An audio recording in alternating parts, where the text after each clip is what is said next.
HR issues can kill you. One complaint against your company can turn your world upside down. And you spend way too much time dealing with HR when you should be spending your time on making a profit. You should talk to Bambi. With Bambi, get access to your own dedicated US-based HR manager starting at just $99 per month. They get to know you and your business while providing HR expertise and the personal touch you need and want. They're available by phone, email, and real-time chat, so onboarding and terminations run smoothly. Team members reach peak performance, and your business stays compliant with changing HR regulations. And with Bambi's HR Autopilot, you'll automate important HR practices like setting policies, training, and feedback. HR managers can easily cost $80,000 a year, but Bambi starts at $99 per month. Schedule your free conversation today to see how much Bambi can take off your plate. Go to Bambi.com right now and type in Accelerate under podcast when you sign up. It'll really help the show. Spelled BAM, BEE.com. Bambi.com. Type in Accelerate. Somewhere out there, there's a man on a park bench eating his 500th PB&J. He has no idea Papa John's has new Papadillas that are way better than a boring sandwich. With Papa John's best meats, cheeses, and veggies hand-folded into a crispy flatbread crust. Someone better tell that man. Get a new Papadilla in one of 4 flavors for just $6. Better ingredients, better pizza, better than a sandwich. Papa John's. Not valid with discounts, fees, and taxes. Extra prices may vary.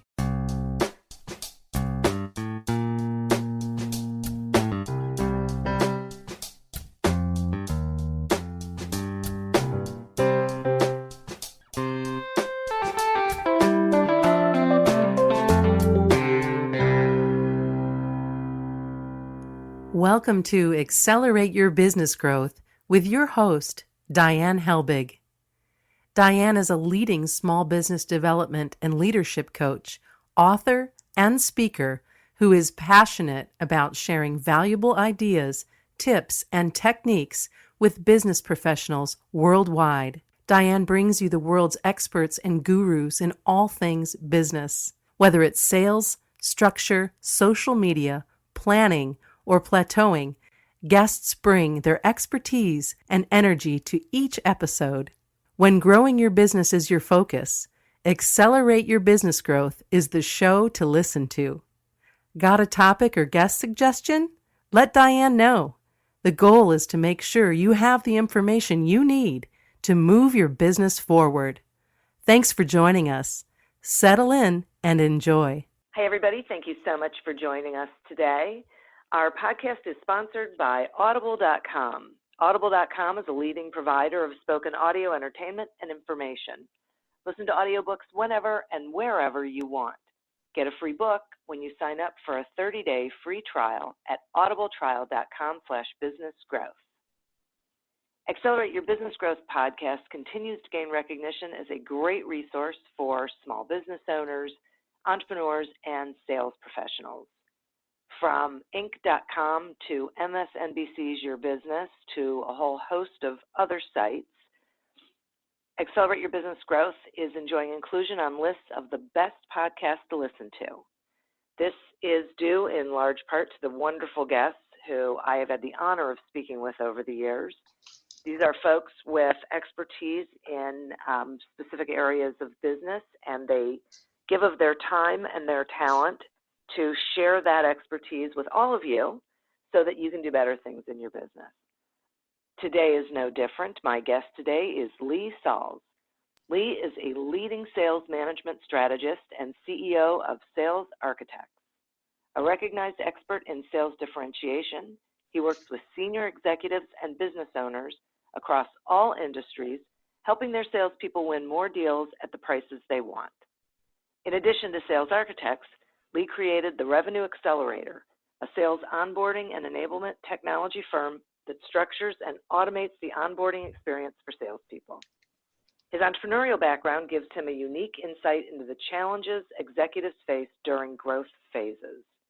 Lee is also an award-winning author of several books, including Hire Right, Higher Profits, and his newest book, Sales Differentiation. Thanks so much for joining me today, Lee. Diane, always a pleasure. It's been a while. It has. It has been quite a while, but I'm glad we're having the opportunity to have this conversation. Absolutely. Diane, I know this is your show and your interview, but can I ask you a question before we get started? Sure. How many expert guests would you guess that you've had on your show since you launched? Close to 300. Wow, big number. Yeah. So your listeners are probably wondering why Lee Salz is on the show. So if it's okay with you, go ahead. well, if it's okay with you, I'll tell them. Okay, I'm that. the best sales consultant in the world. Aha. That's why you have me on the show, the best sales consultant in the world. So what do you think your listeners think of me now? I'm not quite sure. Let's think about that for a minute. Well, they're probably saying, what an arrogant jerk. Diane, what did you do? Now, if you're thinking that about me, here's my question for you.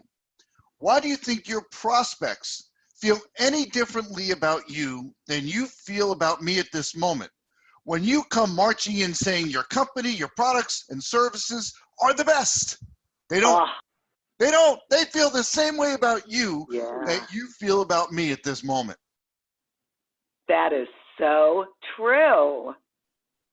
Well, if you think about why do salespeople even use that word best? And there's two reasons. To build relationships, well, based on what I just described, we failed with that. Yeah. And the other is to differentiate themselves from the competition. But how many salespeople come walking into a prospect and say, our product is so-so, our service is pretty good, and our technology is How many would you like to buy? Right? No one does that.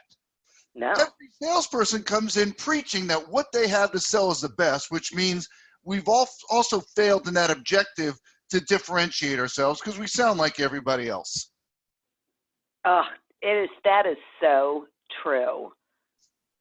It's so true. And don't they all say, when someone says to them, so what differentiates you, don't they all say, we have great customer service? Right, as if someone's coming in saying, oh yeah, our customer service is awful.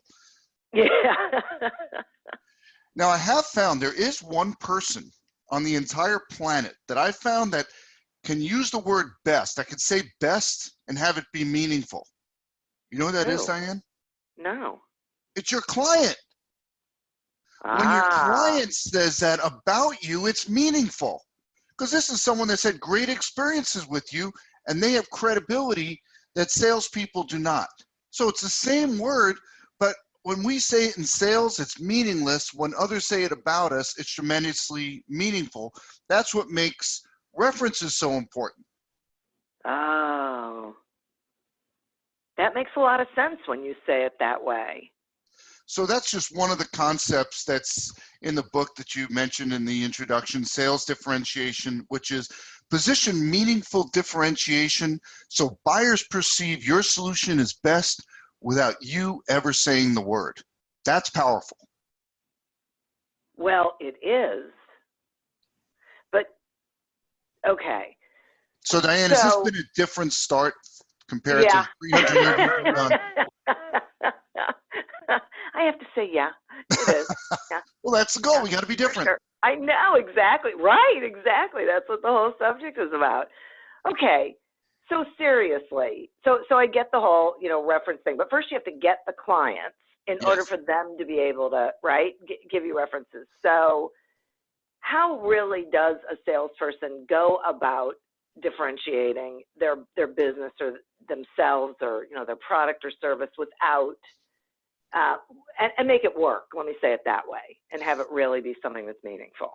Yeah, so when you think of this whole idea of sales differentiation, it's a philosophy that I've developed over 30 years working with companies in several different industries, companies of all sizes, ones that sell products, services, technology, B2B, B2C, government.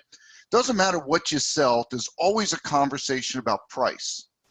And prospects are trying to justify the price that you put in front of them relative to what they're getting. And so that's when the game begins.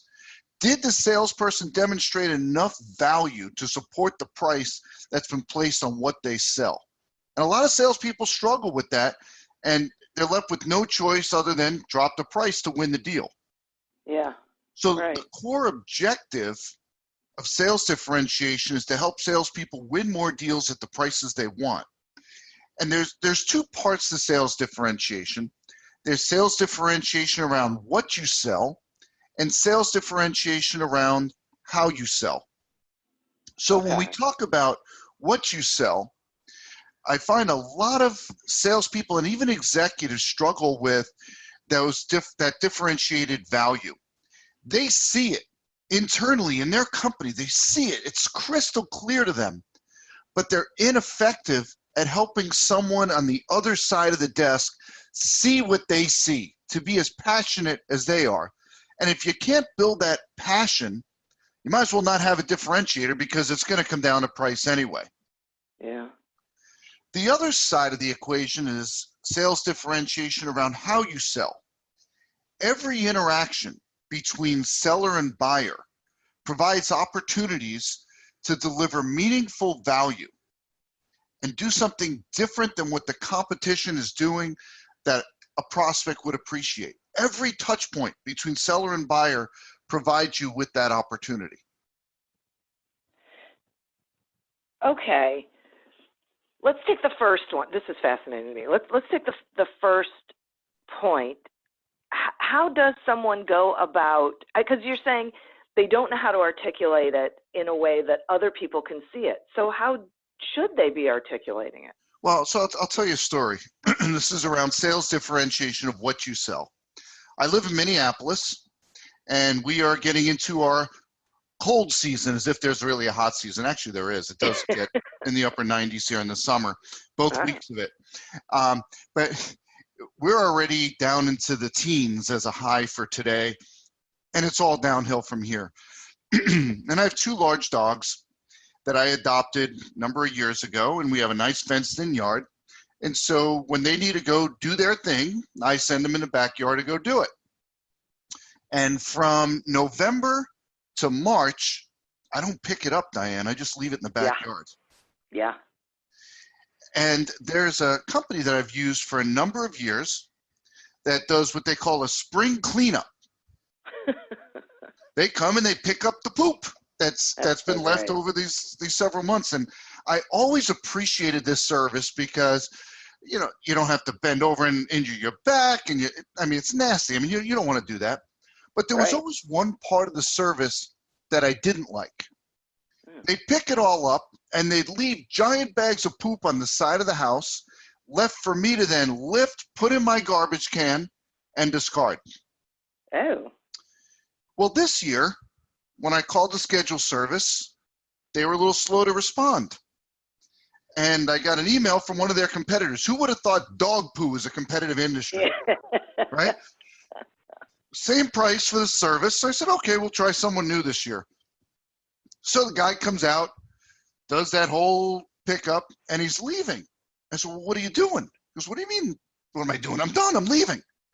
I said, yes, but you have the poop with you. He goes, well, of course, that's what we do. We take it with us. Oh my gosh, Diane, he was taking it with him. It made my week. It made my week. Yeah. So that afternoon, I get a call from the owner of the company, a small business, wants to do a customer service call. So we had a nice conversation, and I said, do you compete with this other company? He says, yeah, we do. I said, do you know what your biggest differentiator is compared to them? He says, no, I don't know. I said, oh my gosh, you take the poop. And he says, oh yeah, I knew that. I said, well, you've got to be talking about that. Your salespeople need to be talking about that, because most people would expect that to be an industry standard. Right. So you could ask a question as you're selling your services to say something like, what is your expectation once we perform our service relative to discarding what we picked up? Most people would expect you to say, well, I expect you to do that. But you know your competitor doesn't. So that gives you an opportunity to differentiate yourself. So in this case, if you remember at the beginning of the story, I said that his price was the same. Yeah. Had they told me that they take the poop, I would have been willing to pay more. Now, I didn't tell him that in the phone conversation, No. but He didn't have to match their price if he truly differentiated his offering in a way that I would see it. Right. But he didn't see it. So he did when I asked him about it, and I said, "Yeah, he knew that. He knew there was a difference, but they weren't bringing it up when they were selling." Yeah. And so you might as well not have the differentiator. And what did he do? He matched their price, and that's how he was getting business. Didn't have to. Right. Okay. So, how do I ask you this question? As you're telling that story, I'm thinking to myself, okay,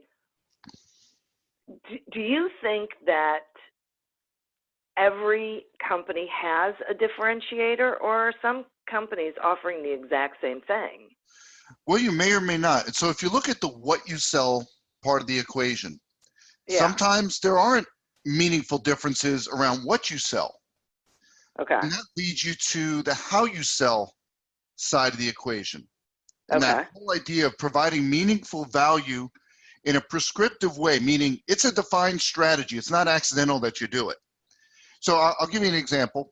We replaced the recessed lighting in my home with LED, right? That's been the trend. It reduces energy costs. And they're supposed to last, 10, 15, 20 years? Yeah. Well, the one that was put in my daughter's shower kept burning out. And that's odd. That's not supposed to happen. So the electrician comes in, he takes the bulb out, and he sticks his hand up there, and he goes, "Oh, Lee, it's all wet up here." And he sticks his head up in my attic. He says, "Lee, you have no insulation around any of the hi-hats." Now, Diane, I'm not handy, so I guess a hi-hat is recessed lighting. Oh, okay. He says, "You got to get some insulation blown up here." I said, "Okay." I've never bought insulation in my life. I'm not handy. I have no idea how to go about finding this. So I did what most people would do. I went into Google and I found 3 companies. I don't know why 3 is always the magic number when you look for a supplier, but 3 is the number. So the first company I reached out to, took the call, scheduled the appointment, came out, gave me a price. The second one took the call, scheduled the appointment, came out, gave me a price. The third one took the call, scheduled the appointment, sent me an email that said, "Lee, I'm guessing you've never purchased insulation before. Here are 6 questions you want to ask to make an informed decision." See, the extent of my knowledge of insulation is it's pink and it's R something or other. That's the beginning and end of my knowledge around insulation. Yeah. So those other 2 companies had come out, and I didn't know what to ask them other than, "Is it pink? Oh, good, it's pink. I'm happy. You know, we've got pink insulation and it's R something or other." Well, he gave me 6 questions that I didn't know. I had no clue what conversation to have with these other salespeople. So he sent that ahead of time. Then he comes out, looks around, and he says, "So are you planning to take advantage of the rebate from the utility company for the insulation?" "Rebate? What rebate?" He said, "Lee, didn't you say you met with 2 of my competitors already?" I said, "Well, yeah." And they didn't tell you that there's a, get ready for this, Diane, a $500 rebate. Wow. $500. He was the highest price. He got the job because I believed he had expertise that the others did not. Yeah. I don't believe his insulation was any better. It was pink and it was R something or other. There's some standard for that. But the expertise that he demonstrated, number one, he helped me make an informed decision with the questions that he provided. And he demonstrated expertise in helping me take advantage of a rebate that those other 2 companies, if they didn't know about it, shame on them. If they didn't share it with me and they knew about it, again, shame on them. Right. And that's why he got the work. Had nothing to do with what he was selling. He probably was going to the same supplier they were to get the materials. Wow. That is such a great example. You want another one? Sure. So 2 years ago, we decided to host Thanksgiving. And my wife says, "Okay, if we're going to do that, probably a good time to replace the carpeting in the dining room. So we went to Home Depot because they have the most choices, right? Huge store. Yeah. Yeah. Walk in, and we're completely overwhelmed by all the choices. And I saw there was a clerk by a computer terminal, so I went up and I said, "Hi, my wife and I are here to buy." You hear that, Diane? I didn't say shop. Yeah. Buy Yeah. carpeting for our dining room. And big smile comes over and he points left and center and right, says, "Here's all your carpeting choices. Let me know if you have other questions." And he walks away. Ooh. Wow. We walked in there with a credit card on our foreheads. We were there to buy. We walked out having bought nothing, and we're now angry and frustrated. Yeah. We were there. We had a purpose. We weren't there to shop because, when you buy carpeting, there's time that has to arrive and then an installation. And the date of Thanksgiving was not moving. So every moment that went by reduced the chance of that carpeting being installed in time for the holidays. Right. So we start driving home, and we pass the flooring store. And I said, "Honey, do you want to try again?" She rolls her eyes, says, "Okay, sure." Walk into the flooring store. And again, we're completely overwhelmed by all the choices, but only for a moment. A salesperson walks up to us and says, "Hi, how can I help you?" And we said, "We're looking for carpeting for our dining room." And she says, "Dining room," you say, "Okay, this section over here, not for you." She says, "Do you have dogs?" I said, "Yes, we have 2 large dogs." "This section over here, not for you." And very quickly, this overwhelming experience became very, very finite and specific. And she helped me buy the carpeting that we needed for our dining room. But here's the punchline. Was their carpeting any better than Home Depot's? No, I don't believe so. Yeah. Was their price better than Home Depot's? I think I paid a little more. But I didn't care. She helped me buy. I had an objective. I needed carpeting for my dining room now. And she helped me achieve that. Had nothing to do with what she was selling. It's so interesting. It's so interesting. This makes so much sense to me. And I'm thinking about an experience I had, especially with that last example you just gave, where I was in a furniture store and I had seen a living room set that I wanted. And I went in and, you get the person, "So can I help you?" Whatever. And I said, "Yeah, this is what I'm looking for." And she said, "What is the size of your living room? What is the shape?" I tell her, she goes, "That won't fit in there." And I'm thinking, you're not just going to sell it to me? You're actually going to say to me, "That won't fit your living room"? I mean, it was just so great. Yeah. I would never go to anybody other than her because her goal was to make sure that I got what I was going to be happy with, that I wasn't going to have somebody show up at my house and then try and have to figure out how to get it in my living room. And I had the opposite experience.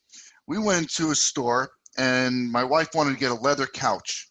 But again, 2 large dogs, and our dogs do go on the couch. They're part of the family. That's kind of our deal. Yeah. And we said to the salesperson, "Are their claws going to ruin this leather?" And this woman had these long, thick nails, and she started scratching on the leather and said, No, honey, this is going to be fine. See?" So we bought the couch. Uh-oh. We had it a week. It was covered in scratches. What did you do? I made them take it back, and I got something else. Yeah. Yeah. And I wasn't asking them if they would. I was telling them they were. Exactly. And I'm assuming you are hesitant to buy from that place again, not just from that person. Yeah, if a doctor does something like that, they get charged with malpractice. But in sales, we don't have sales malpractice. We should. No, unfortunately. I know, you're right. Yeah. Okay, I want to take a quick sponsor break, and then I have a question for you that hits on this same topic. So hang on for 1 second. Accelerate Your Business Growth podcast is happy to be sponsored by Audible.com. Audible.com is a leading provider of spoken digital audio entertainment and information. They have over 150,000 titles to choose from and you can listen to them on any device, including whatever you're hearing us on right now. If you sign up at our link, which is audibletrial.com/businessgrowth, you get one free audiobook and a 1-month trial of the service. Some examples of books you can listen to on audible.com are Built to Sell by John Warrillow and The Irresistible Consultant's Guide to Winning Clients by David A. Fields. So visit audibletrial.com/businessgrowth, explore the books that are of interest to you, and receive one free audiobook when you sign up for the trial. Today we're speaking with Lee Salz about sales differentiation. So Lee, we were talking about Hey, Diane, if I could interrupt, you know what else is available on Audible? What? Sales Differentiation. Sweet. Okay. I knew I should have asked you that. I thought maybe it had come out too soon, but that is so great. So, and I will include that moving forward in that little break. So thank you for that. Absolutely. Okay. So we were talking about how you sell can be a differentiator. And one of the things you say is that people don't know how to buy what a salesperson is selling, and that is not only a sales obligation, but a sales opportunity. So I'm wondering if you would expand on this whole concept, because I think this is really important for the listeners. Yeah, and this is one that it's not front of mind for most salespeople. There's a statistic that you probably have heard from Forrester that says 74% of buyers conduct more than half their research online before they talk with a salesperson. Have you heard that one before? Yes. And we talk about how these educated buyers, and they have access to the internet and all of this, right? Yeah. There's a question I've asked salespeople for years, all across the country. Who knows more about the world of potential solutions in your industry? You or the people you sell to? Diane, I've never had one person, not one salesperson, ever say, oh, the people I sell to know much more about the world of potential solutions in my industry than I do. Not one. So we have the statistic that says buyers are doing all this research, but they still don't know how to buy what we're selling. And one of my favorite examples, I ask audiences this one too. I say, raise your hand if you could tell me the difference between a regular apple and an organic apple. And at most, I get 10% of the audience that can do it. Dang, this is a product we buy every week, and we don't know how to make an informed decision about an apple. You think they know how to buy what you're selling? Good point. So we've got to help buyers make informed decisions. And so, as you mentioned in the outset, I see it as both an obligation and an opportunity. I believe that if you're in sales, you have an obligation to help people make informed buying decisions. But that gives you an opportunity to help shape buyer decision criteria. Okay. So, because again, they don't know how to buy what you're selling. Now you got to be careful. Okay. They're not coming to you saying, I don't know how to buy that. Yeah, and so if your approach is to walk in and lecture someone on what they don't know, it's going to make for a very short meeting. Truly. So the idea is to develop questions. I call them positioning questions. They're open-ended questions. They map back to your differentiators, particularly around what you sell, and help buyers think differently about the solutions they have or could have. So it's Wednesday, and in my neighborhood, Wednesday mornings are very special. See, because Minnesota is one of the few states in the country where every homeowner and every business contracts for their own trash removal. So on Wednesday mornings, Diane, imagine this. I have a parade of garbage trucks coming down my street representing every hauler you could name, because everybody contracts for their own. Wow. Now, each truck seemingly does the same thing. Pulls up to the home, an arm extends from the truck, lifts the can, dumps the contents in the truck, puts it back down, the truck drives away, and you get an invoice at the end of the month. CEO from one of these companies reached out to me And he said, Lee, I believe we provide meaningful value. I believe we do things differently than our competition, and we should not have to fight over price. So they went through a workshop program with me, and they're right. They had several differentiators, didn't necessarily know how to position them, and that's what we worked on in the workshop. And one of them was they have this truck called the Can Be Clean truck, and they're the only ones in Minnesota with this truck. Twice a year, this truck follows their garbage truck and cleans your garbage cans.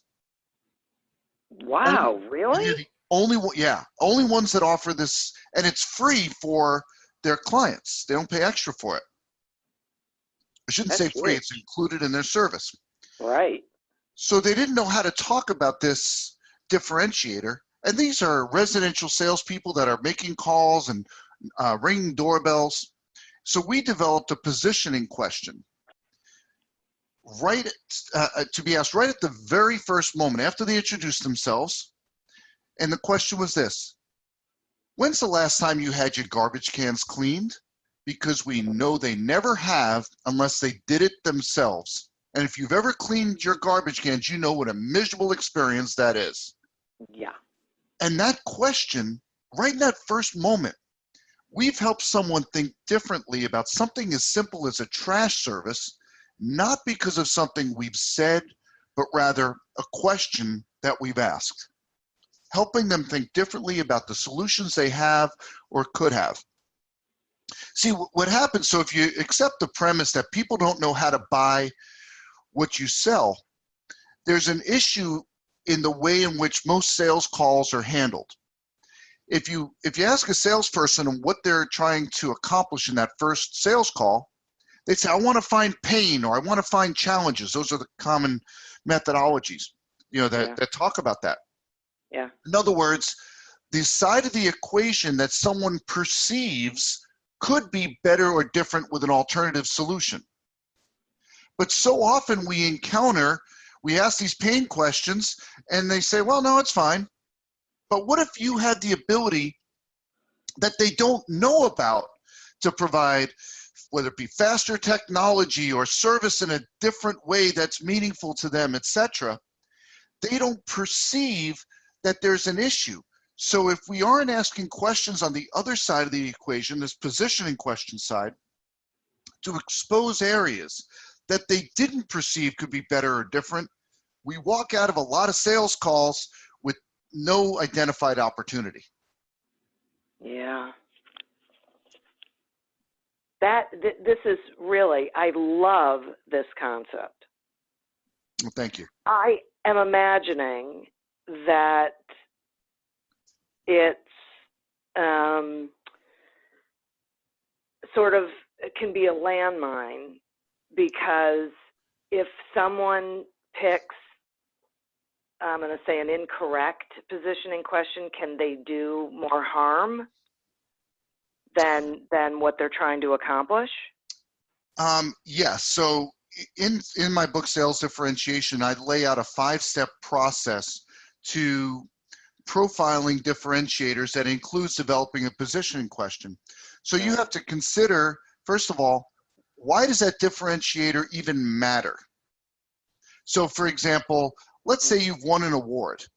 That's great internally, that you feel great about your company that you won an award. Why does that matter to someone who's considering doing business with you? Yeah. In most cases, it doesn't. Right. So why waste valuable face time talking about something that's meaningless to them? The second step, so first is identifying why it matters. Then it's to whom does it matter? So let's pretend we sell copiers for a living. Okay. And Diane, today's a very exciting day. Why? See, our R&D department for the last couple of years has been working on this new copier. It's a game changer. And today they announced it's ready. We can start selling it. It's the first one in the world that prints 50 Shades of Gray. First one in the world that can print 50 Shades of Gray. And tomorrow you have a meeting with a CFO to talk about this new copier. Would you be talking about the 50 Shades of Gray with that CFO? God, I hope not. Me too, because there's so many reasons, right? But most importantly, CFOs don't care about colors, shades, and hues. They care about the Right. financial impact.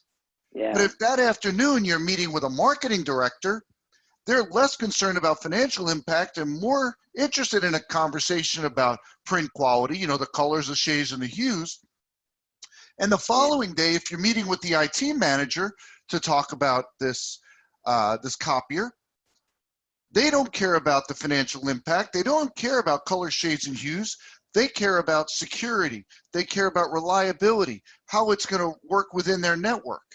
Those are three completely different conversations, but what we are selling is the same. At least they need to be three different conversations if we're going to be effective in selling each one of those deals.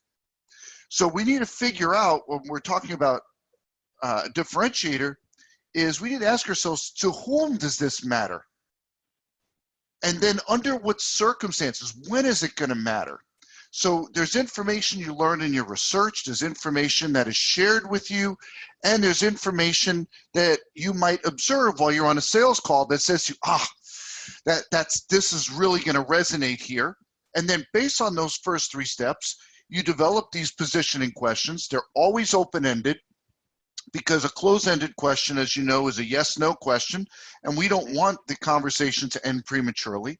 So we want an open-ended question like, when's the last time you had your garbage cans cleaned? So that leads to then a dialogue around this differentiated aspect. So one of the things that I'm hearing, and I hope everyone else is hearing, is that you can't walk into a sales appointment with a completely canned or structured process. It has to be a dialogue. You have to be very present in the moment and paying attention to the conversation that you're having, but also the environment that you're in, because there can be opportunities there that you will miss otherwise.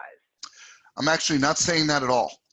I think you should be prescriptive. I think you should have a defined sales call strategy by decision influencer. Those are the people that are referred to that influence the decision to buy what you sell or not.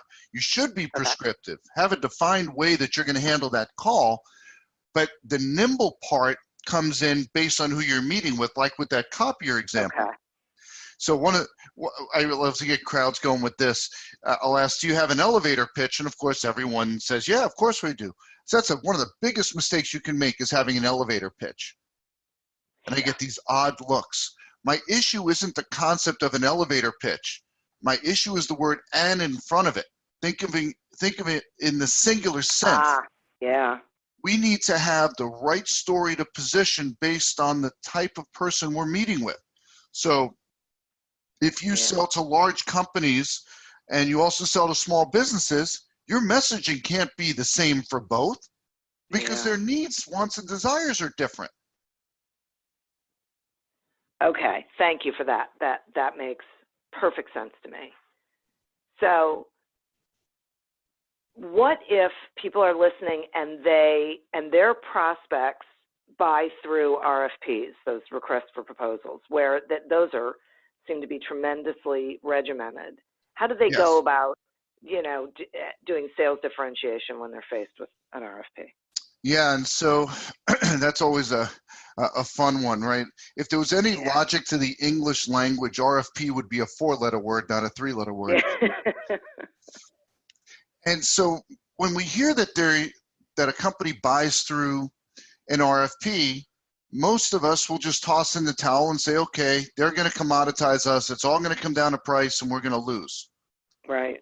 But there are opportunities that we have to still differentiate ourselves in that process, right? Remember what I said at the beginning, people don't know how to buy what you sell. Yeah. And most of the time, when we talk about developing an RFP, they don't even know what questions to include, just like the story I shared before, right? So the scope winds up being completely different than what their internal client, right? Procurement has an internal client and what they need. But everyone thinks procurement is solely measured on cost reduction. That's only part of their scorecard. there's also satisfying the needs of the business. If they keep buying the wrong things, that also is detrimental. So they need our help. So imagine this scenario. You come in and you're talking with one of your decision influencers about whatever it is you sell, and they say, yes, this is something that we buy through RFP. And instead of folding up shop and leaving, what if you said, have you already written the RFP? And they say, no. Have you ever written one for something like this before? And they say, no. Well, we actually have a tool that our clients find very, very helpful. We've actually developed an RFP template that will help you capture all the important information you need to make an informed buying decision.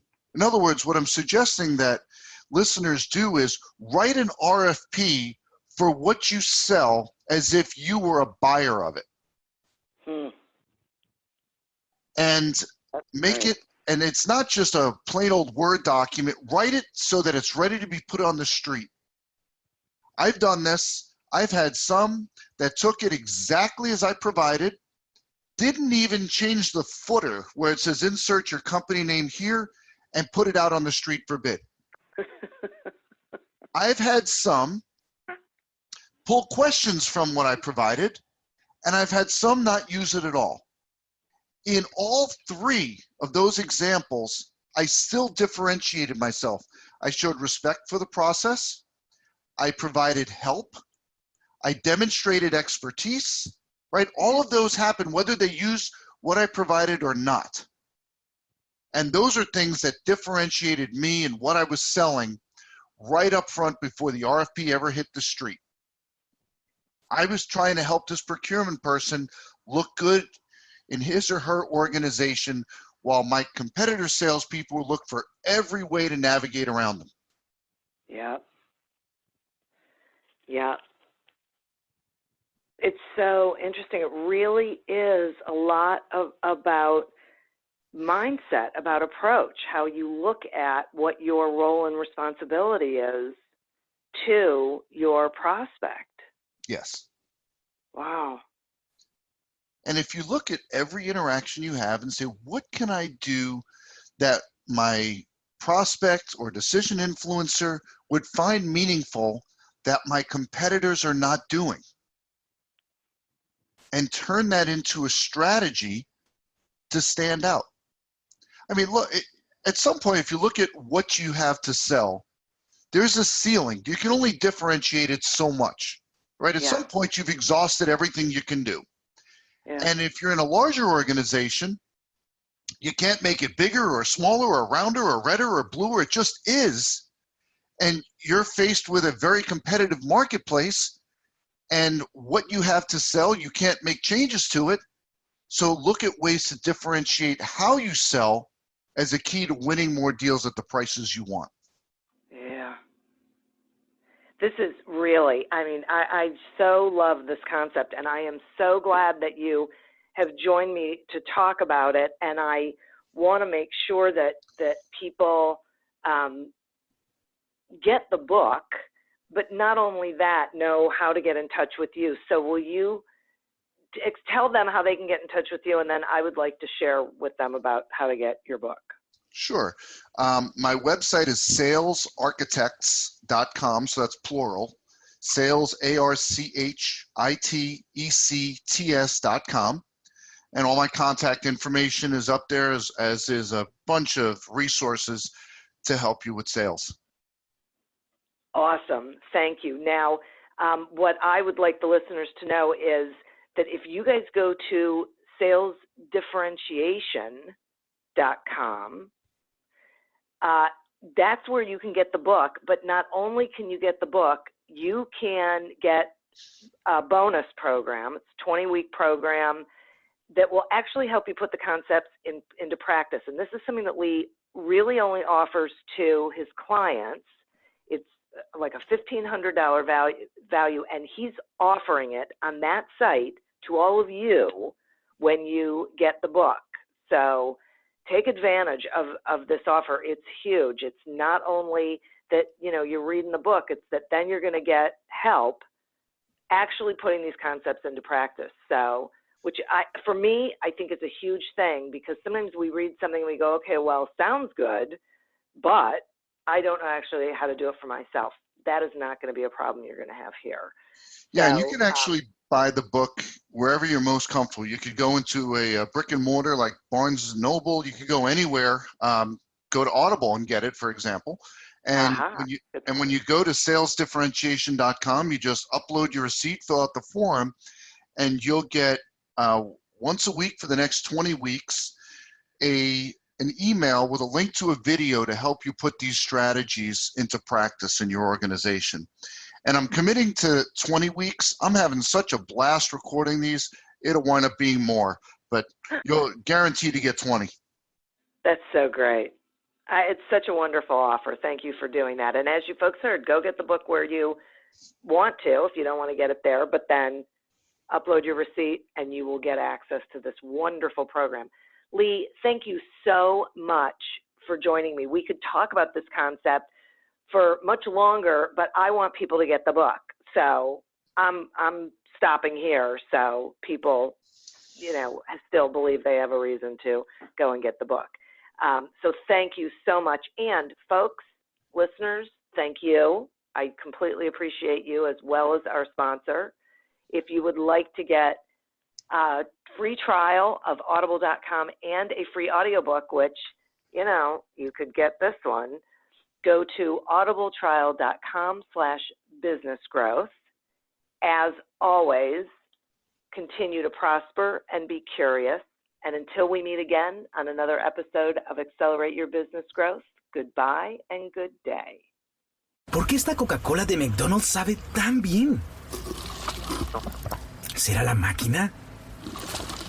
¿Será el popote o el hielo? O quizás soy yo. No sé, Diego, pero vámonos, ¿no? El ¿por qué esto sabe tan bien deal? Un refresco de cualquier tamaño por $1, solo en el $1, $2, $3 menu de McDonald's. Precios y participación pueden variar, no se puede combinar con cualquier otra oferta o combo mío. Coca-Cola es una marca registrada de The Coca-Cola Company.